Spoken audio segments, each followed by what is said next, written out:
पताल लोग पहुंची। हाँ तो गांव के छे में हाँ शेष नांग के फुलवारी। अच्छा यानी कि बगीचा बगीचा। अच्छा अच्छा। अब पताल लोग का है। हाँ। और काकर घर जाई। नहीं नहीं नहीं नहीं जा गड़बड़ खा जाई। तो अर्जुन सोचे काकर घर जाओ। हाँ भाई।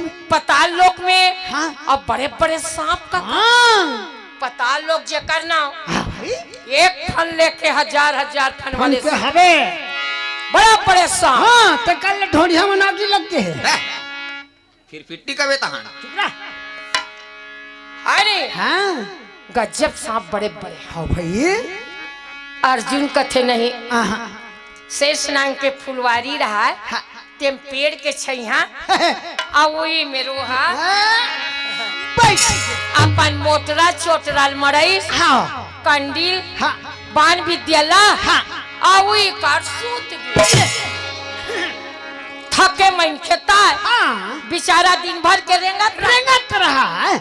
आ वही का विश्राम हाँ सूत। हाँ फिर भाई। पताल लोक में हाँ तो पताल लोक में रहे। हाँ हेलो हेलो हेलो ये ठीक नहीं होगा तो कल इतने देर लगा दे रहती। पताल लोक में रहे हाँ शेष नाग। हाँ चेकर घर में रहे उल्फी नाम के हाँ नांगिन लड़की। उल्फी नाम की। हाँ अच्छा तोर भाभी देख के आबे कहे है हाँ वो वास्की नाम के लड़की। हाँ वो हरे यही मती अहलमती। और ये शेष नाम के लड़की। हाँ हाँ समझ गया ये मानना कका बड़ा भाई बहन। हाँ ये मन कका बड़ा। हाँ कका बड़ा खरे। वास्की नाम के लड़की है अहिरमती। हाँ और शेष नाम के लड़की है उल्फी। हाँ करकोटक नाम। हाँ सब ये मन भाई भाई। तो उल्फी रहे हाँ। शेष नाम के लड़की हाँ। 12 साल के रहे। हाँ अपन संगवारी मन लकाकत है। हाँ। ये दीदी हाँ नहीं सुना सकाया का मंटोरा या तहन कटोरा था ले कबे। तका काया हाँ काए का बात है। नहीं सुना। हाँ आई अच्छा या फुलवारी घूमे बार। आओ दे कहाँ जाबो। हाँ फुलवारी घूमे बारा। चलो ना हमार फुलवारी घूमे जाबो। हाँ अब मार नांगिन टूरी मन है दल के दल का अच्छा या नाचत कूदत।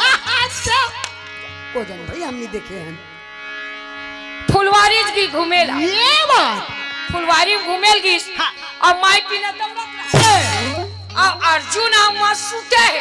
अच्छा मोटरल मराए। हाँ और हुरा उल्फी न जान।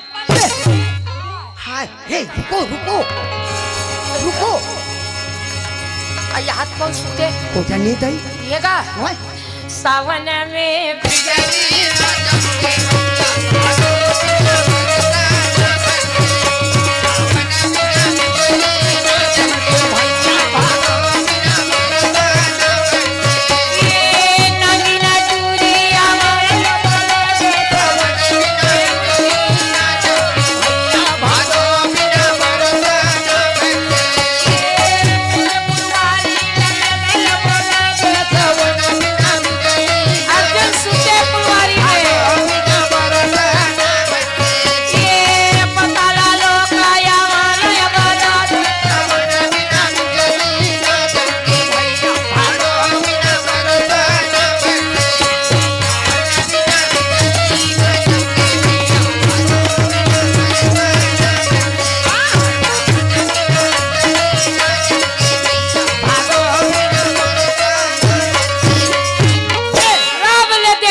निघुमान निघुमान हम नहीं घुमा। हम निघुमान। चलो या हमार घर जाबो। चलो हमार घर जाओ निघुमान। दौड़त माई पीला घर आगे। आगे अपन पिता शेष नांगला का कहते। हाँ पिताजी हाँ बेटा हमारे फुलवारी में एक नर्तन आए। नर्तन हैं? नर्तन आए तो पताल लोक में नर्तन आय के लाऊ नहीं है। नहीं है फिर वो कैसे आते। जैसे हमारे भारत ले विदेश जाबे हाँ तो भारत के पास बना लेना। बिल्कुल भाई टोटल तो बायोडेटा लिखाई। हाँ तोर परिचय जीवनी सब चीज बिल्कुल आधार कार्ड रही। हाँ वही तोर प्रमाणित है, परिचय पत्र रही। अरे अरे तब भारत के पास बनावे बिल्कुल। तब बाहर विदेश जावे। हाँ विदेश के हमारे भारत आई हाँ तो वहाँ पास बना बिल्कुल। एलाऊ नहीं ऐसे आए के। हाँ हाँ हाँ लड़की मना न शेष नांगला बताते हाँ। पिताजी हमारे फुलवारी में एक नर्तन आए आए हैं। तो शेष नांग बोले कौन होता है आने वाले? हाँ भाई मंत्री जी इधर लो। शाह फुलवारी। बिल्कुल। और उस बालक को कहना कि नागराज जी बुला रहा है। सबके एक साथ बोलना। लोग मंत्री होते हैं जी। तोर बाप के लागत है। हाँ मंत्री है ना, गजब मंत्री। पावर है हमारा। ओ दिखत है। चुप रह। दौड़त गीस अर्जुन सुते रहा। सुते रहा है। अब मंत्री जाग का कहते हाँ। अजी अजी ये बैठैया। है अर्जुन गलो नानमुन मन हाँ, नोहे नोहे दादा वो समझत रही कोदू समारोह होई का ना। नीक लइका मन तो कोदू समारोह सीखे दी है। वो समझी सो यलवा जलवा। हाँ छोटे मोटे कोदू समारोह उसने मलकत है। तोरे टाइप के नोहे दादा। नोहे छतरी दादा। अजी है बैठैया किस? अच्छा अर्जुन बोले क्या बात है? बोलिए। चलिए। हाँ क्यों? आपको नागराज जी बुला रहा है। बुला रहा है कि तल अर्जुन चलिए कि चलिए कि खड़ा हुआ पहले। हाँ अपन अंडील कंडील कथरी धब लादी तो लादिस तो हाँ। और चलिस नागराज के। ये चटक चटक हैं? हाँ खड़े बाजिस या फन काढ़े काका आ नाग देवता बैठे रहे। ओ अर्जुन की इस बाप रे। अरे राम रे। और जाकने हाँ। नाग देवता प्रणाम प्रणाम करिस। हाँ, प्रणाम नागजार जी। अब नागराज जी प्रणाम की। खुश रहो बेटा। आनंद रहो बेटा, आनंद रहो, कल्याण हो कल्याण हो। अब नागराज जी बोल पूरा पर्चा ली। अरे भाई कब नहीं पूछिएगा। तब रहन दी वहाँ। हाँ। नहीं केलाऊ नहीं है। हाँ। पताल लोक में कोई नर्तन जाए केलाऊ थोड़े। नहीं नहीं कस बाबू। हाँ हाँ नागराज जी। तय कहाँ रहते? मोला कहे मैं तो नगर हसीना जाता रहो नागराज जी। हस्तीना जाता। हाँ दोनों गांव मोर दुखेरा। अरे बाप रे। हाँ। बहुत बड़े आदमी है। पावरफुल। तो नाम का है? मोर नाम अर्जुन। अर्जुन। वो ए पताल लोग का बराए? मोला ना 12 साल के वनवास होइस ना तो मैं तुहर पताल लोक में आ गया। तोर दादा दाई?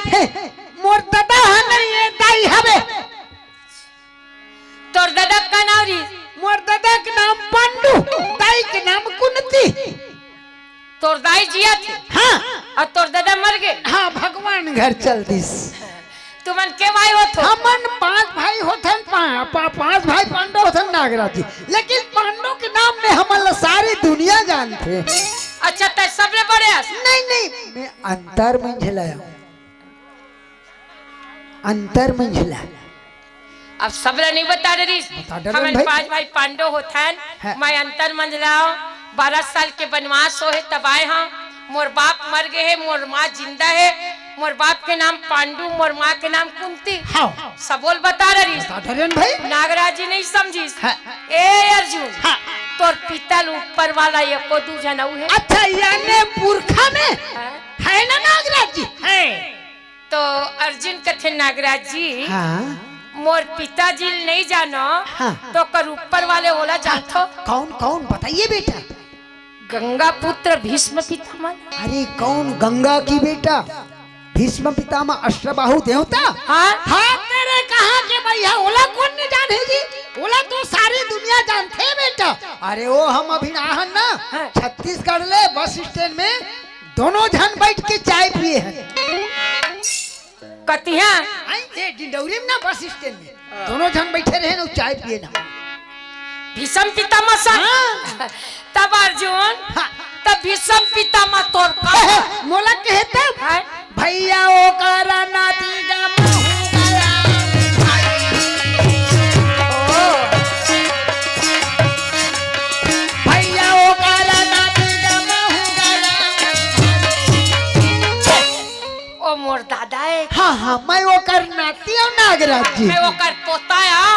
हाँ। ओ मोर दादा है की हाँ। नागराज जी खुश हो गए। जमी सब पड़े हम खाए पियल मिली अब खाबे खाबे भजिया ला खाबो खाबो